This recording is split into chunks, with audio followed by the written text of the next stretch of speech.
was in Uganda 4 years ago, and I remember on a clear day seeing these big mountains on the horizon, and I asked what they were, and my friend said, "Oh, those are the Rwenzori Mountains." When Neil asked me whether I'd heard about the Rwenzoris, I remember thinking, yeah, actually I have. I spent my childhood in Nairobi, and my dad had climbed the Rwenzoris in the 1980s, and so I remember seeing his photos and hearing about their adventure. In 1988, I had an opportunity to climb in the Rwenzori Mountains with a climbing group. Very few people know about the Rwenzori Mountains. First, they're inland. They're in a more remote area. For most of recorded history, the Rwenzoris have been a pretty mysterious place. Ptolemy, the ancient geographer, wrote that the Nile River originated in the so-called Mountains of the Moon in Central Africa, but it was almost 2,000 years before any European actually saw the mountains.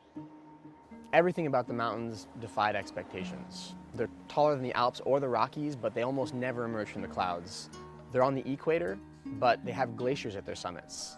And most of the plants and animals that you find there can't be found anywhere else in the world. As biologists, as photographers, we just had to see this place. As we were reading about the Rwenzoris, there were a few phrases that kept coming up. Global warming, climate change, glacial retreat. The glaciers of the Rwenzoris were already 80% smaller than they were a century ago, and some scientists were estimating that they would be completely gone in less than 20 years. If we were going to see this place, we had to go soon. And we had the opportunity to share this place with other people before the glaciers were gone. But how do you show people what glacial retreat looks like? In 1906, the Duke of Abruzzi, a guy named Luigi di Savoia, led the first expedition to summit the Rwenzori Mountains. The Duke of Abruzzi really wanted to show the world places that they'd never seen before. And so on this expedition, he hired Vittorio Sella, one of the best photographers of his day, to document every aspect of the expedition, including the famous equatorial glaciers. If we could retrace the steps of this 1906 expedition and recapture Vittorio Sella's glacier images from the same visual perspectives, then we could show people how much this place had changed. Before we knew it, we were on our way to Uganda.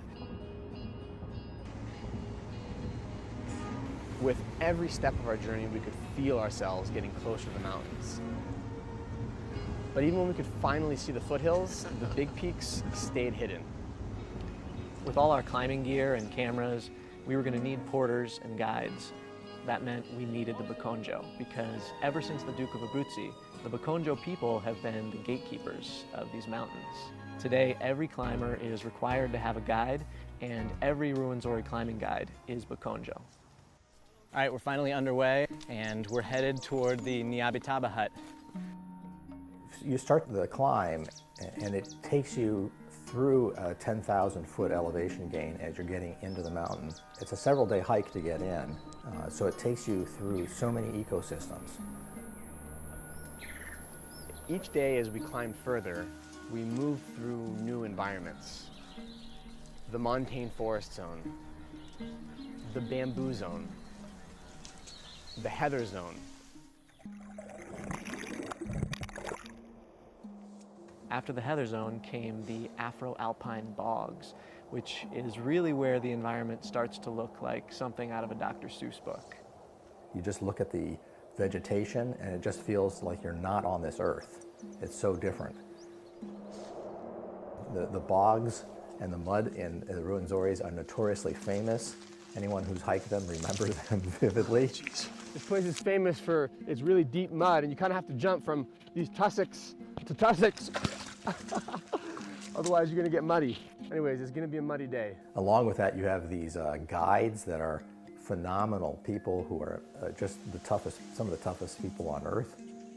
Vittorio Sella had taken this amazing portrait of the Bakonjo porters who helped them during the 1906 expedition. And we had our doubts about recreating it. It just didn't feel right, and we didn't want to offend anybody.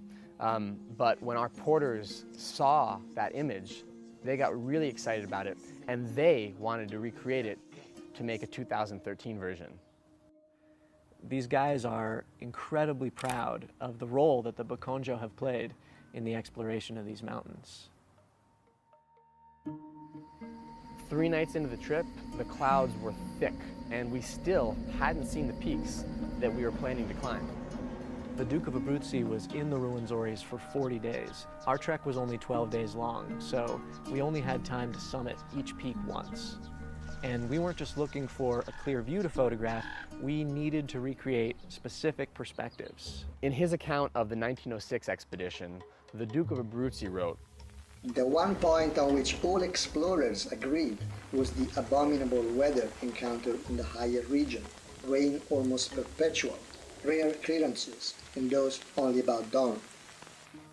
Our first peak was Vittorio Emanuele, which is the high point on Mount Speke, and it's over 16,000 feet, so it's higher than either of us had climbed before. A few hours into the climb, the clouds came down, the wind started howling, and by the time we reached the summit, we could barely see each other, much less the peaks across the valley. Still, it was the highest either of us had ever climbed, so we called the day a success. Next up was Margarita Peak, which is the highest point in the range.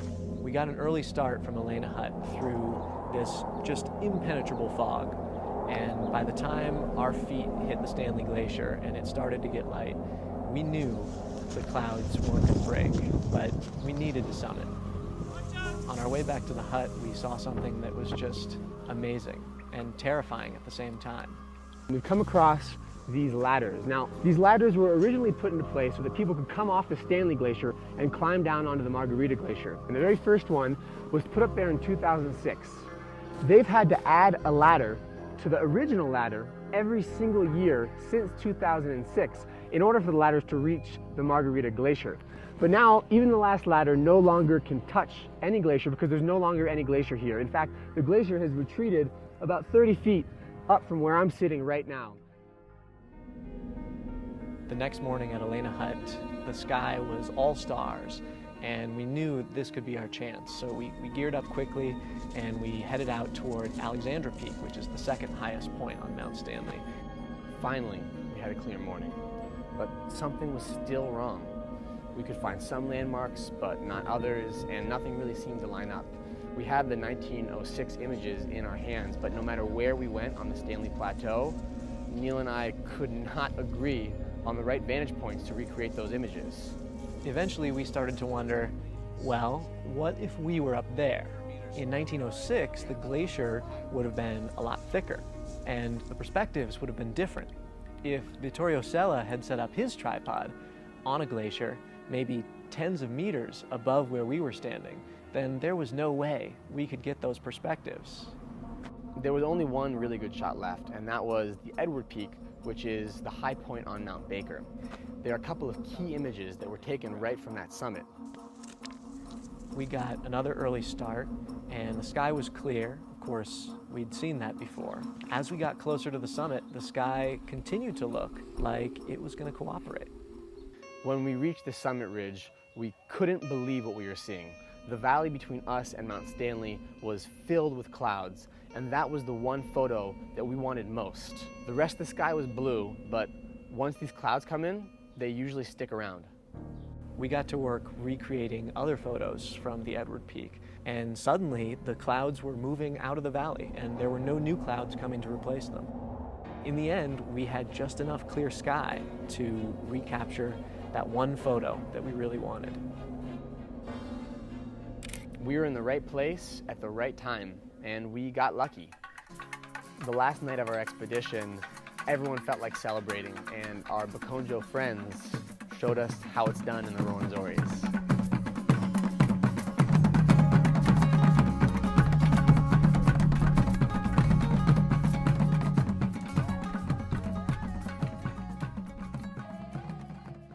Those images from Edward Peak really tell the story the best.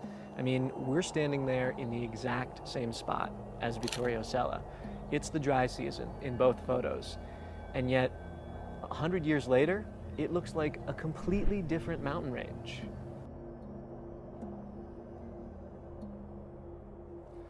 The Bakonjo know these mountains are changing.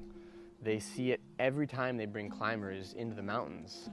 And the irony is that they have almost nothing to do with the cause of the change. Uganda isn't an industrialized nation, but they're the ones who are seeing the climate change in their backyards and it's going to affect their livelihoods. The national park protects these mountains from loggers, from poachers, but climate change is different. I was taken aback when one of our guides, Joseph, asked us, what can we do? What can we do to restore our glaciers? And we just had nothing to offer him, because nothing the Bukonjo do is going to change what happens to these glaciers. But maybe we can learn from these mountains. Maybe we can change. A lot of times people think that, oh, I'm only one in billion people, but a long journey starts with one step. If we want to save our world, that journey can start with one person. Do what is right, and maybe your family will follow suit, your clan will follow suit, your tribe will follow suit, and maybe your whole country will follow suit. It was an incredible privilege for us to see these glaciers. But when the ice is gone, people will still visit the Rwenzori Mountains. With or without glaciers, these mountains are unlike any place else. They are the mountains of the moon.